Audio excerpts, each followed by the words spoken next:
டெல்லியில் சில நாட்களுக்கு முன்னாடி வெள்ளம் வந்தது. அங்கே ஐஏஎஸ் ஐபிஎஸ்க்கு பயிற்சி தரக்கூடிய ஒரு தனியார் பயிற்சி மையத்தில் வெள்ளம் புகுந்தது. அங்கே படிச்சுட்டு இருந்த 3 மாணவர்கள் இறந்து போனாங்க. இதுக்கு என்ன காரணம்னா விதி மீறல். கார் பார்க்கிங்கான அலாட் பண்ண இடத்துல அவங்க சட்டத்தை மீறி நூலகத்தை அமைச்சிருக்காங்க.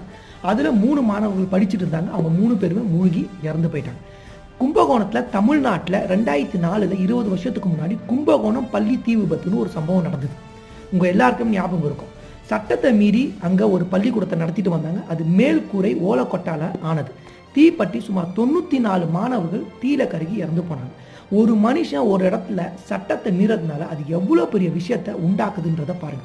அந்த மாணவர்களுடைய பெற்றவங்களுடைய மனநிலைமையை கொஞ்சம் சிந்திச்சு பாருங்க.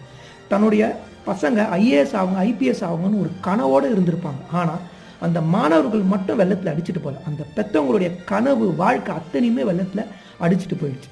முடிஞ்ச அளவுக்கு நம்ம சட்டத்தை பின்பற்றணும்னு